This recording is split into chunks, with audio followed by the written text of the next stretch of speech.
పద్ధతిగా ఉన్న మా ఆడబిడ్డలకు అందరికీ నమస్కారం. చాలా సంతోషం. ఒక పండుగ వాతావరణంలో ఈరోజు మరి శేర్లింగంపల్లి ఎమ్మెల్యే తట్టపార వారేసి కాంగ్రెస్ వాళ్ళ సంకలది వచ్చినా మీరందరూ ఇంత పెద్ద ఎత్తున వచ్చి ఆయన పోయినా మేం మాత్రం కేసీఆర్తోనే ఉంటామని చెప్పి బ్రహ్మాండంగా వచ్చినందుకు హృదయపూర్వకమైన స్వాగతం మీ అందరికీ నేను తెలియజేస్తా ఉన్నా.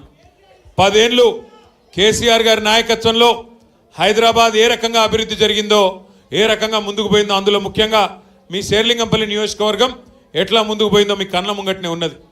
ఎట్లాంటి హైదరాబాద్ ఎట్లా మారిందో కూడా మీ కళ్ళ ముంగట్నే ఉన్నది. సరే, 2 ఏళ్ల కిందట కాంగ్రెస్ వాళ్ళు అబద్ధపు మాటలు చెప్పి ఊర్లలో ఉండే ప్రజలను ఆగమాగం చేసి అడ్డమైన హామీలు ఇచ్చి ఆ రోజు బోల్తా కొట్టించి ప్రజలను మోసం చేసి అధికారంలోకి వచ్చిన విషయం మీకు తెలుసు. కానీ హైదరాబాద్ ప్రజలు మోసపోలేదు.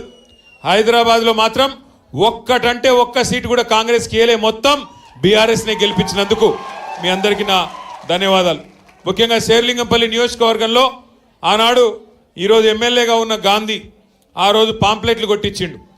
9,700 కోట్ల అభివృద్ధి 9.5 ఏళ్లలో చేసినాం, సంవత్సరానికి 1000 కోట్లతో అభివృద్ధి చేసినాం కేసీఆర్ గారి నాయకత్వంలో అని చెప్పి ఆ రోజు పాంప్లెట్లు కొట్టించి మళ్ళొకసారి మీ ఆశీర్వాదం కోరుతున్నా అని చెప్పి అన్ని డివిజన్లలో ప్రచారం చేసి మీ దయతోని కేసీఆర్ గారి బొమ్మ మీద కారు గుర్తు మీద గెలిచొచ్చిండు ఎమ్మెల్యే.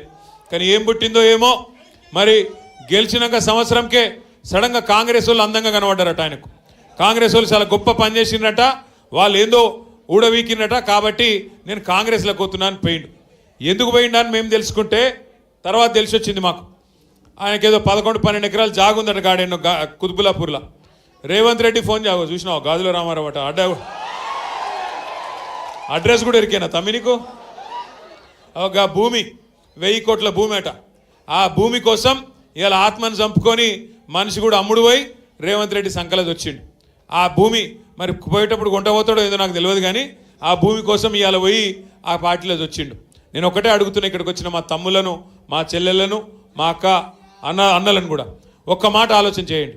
2 ఏళ్లలో ఈ కాంగ్రెస్ ప్రభుత్వం వచ్చినాక గరీబోళ్ళకి ఏమైనా మంచి చేసిండ్రా, ఏమైనా సాయం చేసిండ్రా ఆలోచన చేయండి. ఎన్ని మాటలు చెప్పిండ్రు. అత్తలకు 4,000 ఇస్తా, కోడళ్లకు 2,500 ఇస్తా అన్నాడు. వచ్చినాయా? కేసీఆర్ 2,000 ఇస్తే 4,000 ఇస్తా అన్నాడు. పెన్షన్ వచ్చిందా? కేసీఆర్ ఒక ముసలమ్మకో ముసలయ్యకో ఇస్తుండు, నేను ఇద్దరికి ఇస్తా అన్నాడు. ఒక్కలకన్నా ఇచ్చిండా? కేసీఆర్ గారు కళ్యాణ లక్ష్మి షాదీ ముబారక్ పేరు మీద 1,00,000 రూపాయలు ఇస్తే నేను తులం బంగారం ఇస్తా అన్నాడు. ఇచ్చిండా? నేను ఆ రోజే చెప్పిన, ఏమని, వీళ్ళు బంగారం ఇచ్చేటోళ్ళు కాదు, మెడల పుస్తల తాడు కూడా ఇచ్చకపోయే బ్యాచ్, ఇది మంచోళ్ళు కాదని చెప్పిన. నిజంగా కూడా ఇలా పరిస్థితి ఏంది? హైదరాబాద్ చుట్టూ రంగారెడ్డి జిల్లాలో కానీ, మేడ్చల్ జిల్లాలో కానీ, హైదరాబాద్లో కానీ మొత్తం రియల్ ఎస్టేట్ను పండబెట్టిండు.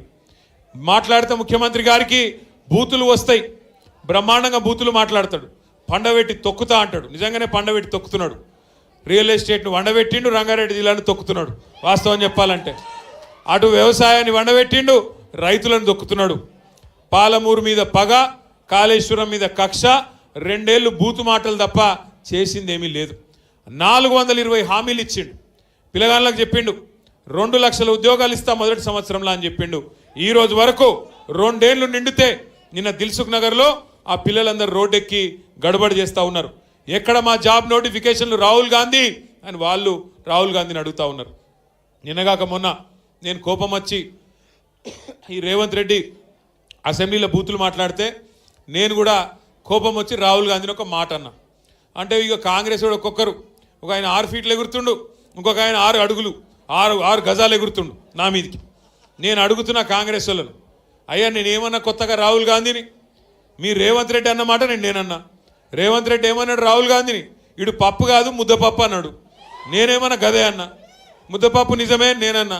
దానికి నా మీద ఒకడు 6 ఫీట్లు ఎగురుతుండు, ఒకడు 6 గజాలు ఎగురుతుండు. ఎగిరేదేదో మీరు రేవంత్ రెడ్డి మీద ఎగురురి, నా మీద ఎందుకు ఎగురుతున్నారు మీరు? మీ రేవంత్ రెడ్డి అన్నాడు సోనియా గాంధీని బలిదేవత అన్నాడు.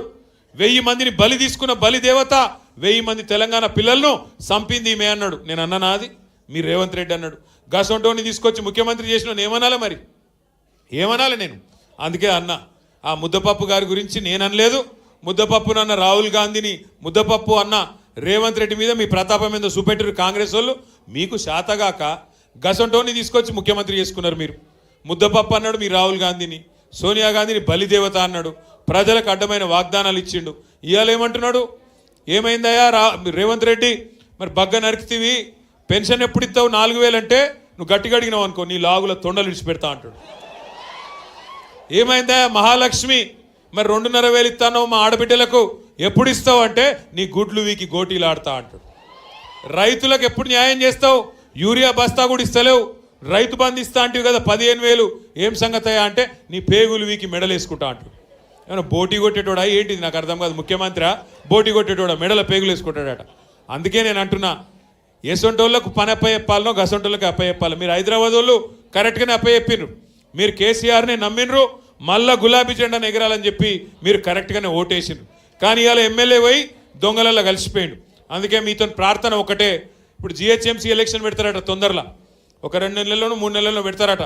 మనందరం ఒక్కటే డిసైడ్ చేసుకోవాలి, ఏ కేసీఆర్ నాయకత్వంలోనైతే హైదరాబాద్ని అభివృద్ధి చేసుకున్నామో, ఏ కేసీఆర్ గారి నాయకత్వంలోనైతే రాష్ట్రాన్ని భారతదేశంలోనే నెంబర్ 1 చేసుకున్నామో, మళ్ళీ అదే కేసీఆర్ గారిని తిరిగి తెచ్చుకుందామా? 2028లో ఫైనల్ ఉంటుంది, 2028లో ఫైనల్ ఆడాలి. అప్పుడు మళ్ళీ కేసీఆర్ గారిని తెచ్చుకోవాలి. ఇప్పుడు సెమీఫైనల్ ఉంటుంది జిహెచ్ఎంసీలో. సెమీఫైనల్ కొట్టన్నా వద్దా? ఫైనల్ గెలవాలంటే కొట్టాలంటే ఇక ఎమ్మెల్యే వీకిండు కానీ చాకులు అసలు కొత్త పిల్లగాళ్ళని మీ ముంగట నిలబెడతారు. రేపటి రోజున నేను జిహెచ్ఎంసీలో చాకులు లాంటి పిల్లగాళ్ళని నిలబెడతా, వాళ్ళని గెలిపించుకరండి. మీరు కార్పొరేషన్లో మళ్ళొక్కసారి గులాబీ జెండా ఎగిరితే ఆటోమేటిక్గా కాంగ్రెస్ వాళ్ళు మళ్ళీ ఎక్కడోళ్ళు అక్కడ బేజారు అయిపోతారు. దెబ్బకు మళ్ళా వాళ్ళే తటపార వారేసే పరిస్థితి వస్తుంది. మీ అందరితో కోరేది ఒకటే, ఇలా ఒక్క ఎమ్మెల్యే పోవచ్చు కానీ నాకు మొన్న శేర్లింగంపల్లి నియోజకవర్గ మీటింగ్ పెడితే మా అన్నలు, మా తమ్ముళ్ళు, మా శేర్లింగంపల్లి నియోజకవర్గ నాయకులు అందరూ కలిసి 4-5 వేల మంది కార్యకర్తల సమావేశం పెట్టిండ్రు. అది చూసినాక కేసీఆర్ గారు అడిగిరు నన్ను, ఇంతమంది వచ్చిండ్రు ఎవరు ఆర్గనైజ్ చేసిండ్రు అన్నారు. అంటే నేను చెప్పిన, సార్ ఎవరు ఆర్గనైజ్ చేయలే, మీ మీద ఉన్న అభిమానమే చేసింది, మీకోసం వచ్చిండ్రు మా వాళ్ళంతా. ఇవాళ నిజంగా సంతోషం అనిపిస్తున్నది. తమ్ముడు చూస్తూ ఉంటే, అన్నా నా గొంతు పోయింది అన్నాడు, నాకు ఉపన్యాసం ఎట్లేయాలో నేర్పిమన్నాడు. ఉపన్యాసమే కాదు, రేపటి రోజున మంచి చాకులు లాంటి మా యువకులు, మా అన్నదమ్ములు ఎవరైతే ఉన్నారో మీతోని రేపు రాష్ట్రంలో మళ్ళొక్కసారి భారతదేశం మొత్తానికి పరిపాలన ఎట్లుండాలనో కేసీఆర్ గారి నాయకత్వంలో మళ్ళీ చూపెడతాం. తప్పకుండా 2028లో మీ ఆశీర్వాదంతో గెలిచొస్తాం. పేదలను కడుపులో పెట్టుకొని చూసుకుంటాం.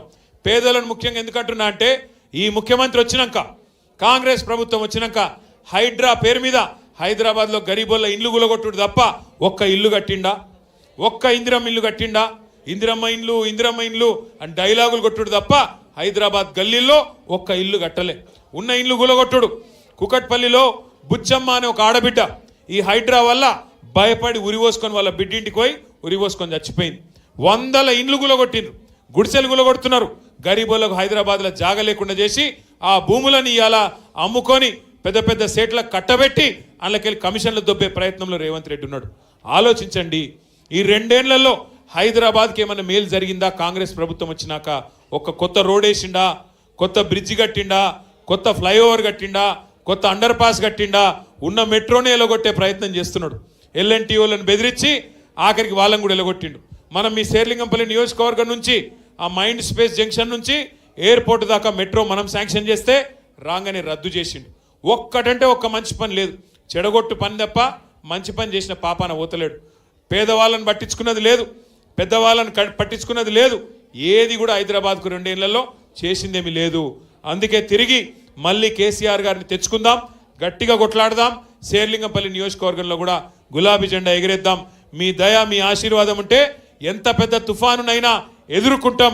మళ్ళీ తిరిగి తెలంగాణ ప్రజల దయతోని, ఆశీర్వాదంతోని గెలిచొస్తామని మళ్ళొక్కసారి విజ్ఞప్తి చేస్తూ, పేరున ఇంత పెద్ద ఎత్తున కదిలి వచ్చినందుకు మా తమ్ముడు పొట్టా నరేందర్ యాదవ్ గారికి, వారి మొత్తం బృందానికి కూడా హృదయపూర్వకంగా నమస్కారాలు తెలియజేస్తూ, స్వాగతం తెలియజేస్తూ, జై తెలంగాణ.